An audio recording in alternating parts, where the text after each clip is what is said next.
Up next on Line TV, we have Skylar Thomas with our fall weather updates, DJ Bass on FFA, and me, Jordan Jones, with all your college football updates. All that and more, Line TV starts now.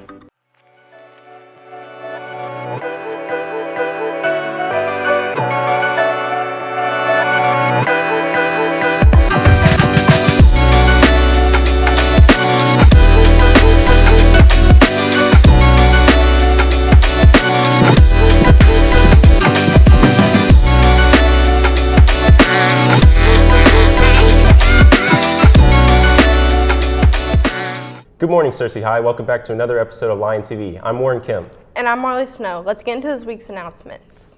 Students, please make sure you are restarting your Chromebook at least once a week and charging it fully overnight. It needs several hours to charge correctly, and doing it here and there will not be effective. The tech department tells us that it needs hours to charge the battery. Smart maintenance is your key to your device.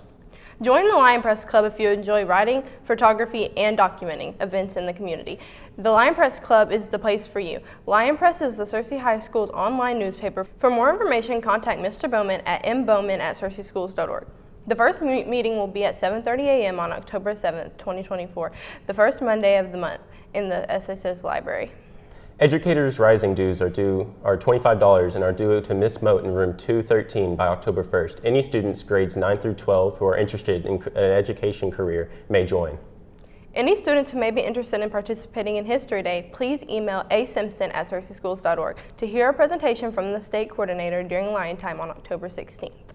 Wilbur D. Mills Co-op is hosting an ACT prep session for students on October 22nd. Our high school is able to bring 6 students with 2 alternates. The sign-up sheet is in the counselor's office. The deadline to sign up is September 30th. Due to the limited space, a committee will determine which students will attend. Sign-ups are limited to juniors and seniors. The counselor's office is combining Schoology groups in one group labeled Counselor's Announcements. Please join the page to get future announcements from the counselor's office. The other groups will be deleted soon. Searcy's FFA program has been thriving a long time. Our DJ Bass caught up with several members at the recent Fish Fry event. FFA held a Fish Fry fundraiser for FFA where all alumni members and their supporters got a chance to support the program. I'm president of the Searcy FFA Alumni Foundation, and I went to Searcy High School from 1999 to 2003. FFA, they value what they can teach the members life skills that can help them begin a trade. FFA, with our abilities, it teaches life skills to where you can do like future jobs and trade businesses and learn, and it helps develop it to prepare you for what's next in life.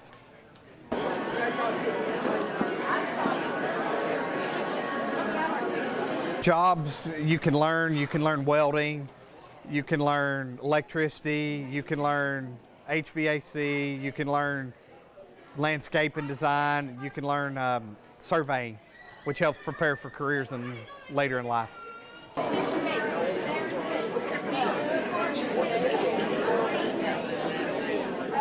FFA high school members even help kids that want to get into FFA.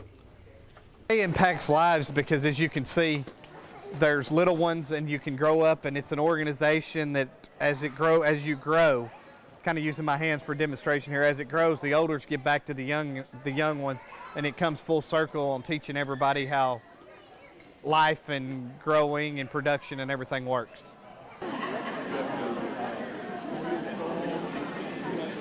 FFA is a great way to learn skills so that you can get a job. FFA affects the world because it's our next generation of farmers to help raise livestock and grain products to feed, to get from the farmer to the producer to the grocery store, so that way it can help everybody eat and grow. Overall, FFA is a great club to join for learning many good life skills. Now back to the news desk. Thanks, DJ. It's cool to learn about what's going on in our clubs here at SHS. A University of Tennessee football equipment truck was involved in a crash on Interstate 40 at the I-30 interchange early on Sunday morning. The crash shut down eastbound lanes earlier in the morning, but debris has since been cleared. Arkansas's own Johnny Cash will soon be seen in the unlikeliness of venues. The U.S. Capitol, congressional leaders, Arkansas lawmakers, and members of the Cash family will be on hand Tuesday for the unveiling of a bronze statue depicting the Man in Black. The country music legend was born in Kingsland, Arkansas in 1932. Authorities in Birmingham, Alabama are offering a combined reward of up to $100,000 for information to help identify multiple people who opened fire in a bustling entertainment district Saturday night as part of what they called a targeted hit that left 4 people dead, 17 injured, including many bystanders caught in the barrage of bullets. Officers responded to the reports of shooting in 5 Points south of Birmingham after 11 p.m. to find 3 unresponsive people who were later declared dead. According to Birmingham police officer Truman Fitzgerald, a 4th victim, a man, was pronounced deceased in an area hospital according to hospital staff. The Israeli military expanded its Lebanon campaign with hundreds of airstrikes on Monday. As the long-simmering border conflict with Hezbollah threatened to explode into a larger war, dozens of Israeli warplanes struck more than 800 targets in southern Lebanon on Monday morning. According to the Israeli Defense Forces, at least 274 people were killed and more than 1,000 wounded in the ongoing strikes. Among them, women, children, and medical personnel. The Lebanon Ministry of Public Health said of those 21 were children and 39 were women, the ministry said. Thank goodness fall has arrived. That means weather's going to get cooler. Let's head on over to Skylar Thomas for our fall weather. Let's get into these weather announcements.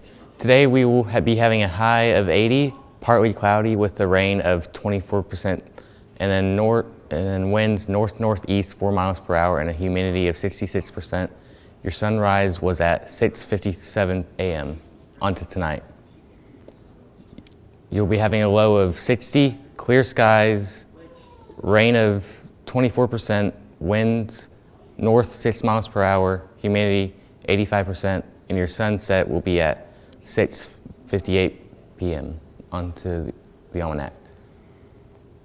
The last 7 days were a high of 90, a low of 61. Monthly precipitation was 3.83 inches, and your month to date is 4.93 inches. Onto the 5-cast. Thursday will be a high of 76, a low of 63, precipitation of 59%. Friday will be a high of 72, a low of 62, and a 87% chance of precipitation. Thursday will be 75 high, low 60, precipitation of 36%. Sunday we will be having a high of 75, a low of 61, with a 23% chance of precipitation. Monday will be a high of 80, a low of 61, and a 24% chance of precipitation. Looks like it's going to be cloudy this week. That's for sure. Anyways, I'm starving. What's on the menu today, Marley? Today for lunch, we'll be having chicken tenders, classic cheese pizza, classic cheeseburger, fajita marinated chicken, ham and cheese sub, fresh pear, and some milk. Wow, that sounds absolutely divine. Be sure to thank our amazing lunch ladies for all the hard work they've been putting into preparing our lunches. I know, I will. This was a big weekend in college football. Let's send it over to Jordan Jones with our sports updates.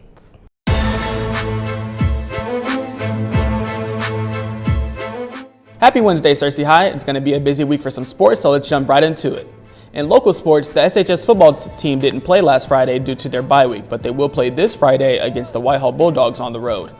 The SHS tennis team had a match last week against Batesville. The girls' tennis team would win 6-0, while the boys would win 11-1, and there will be a big road game match against Valley View on the road.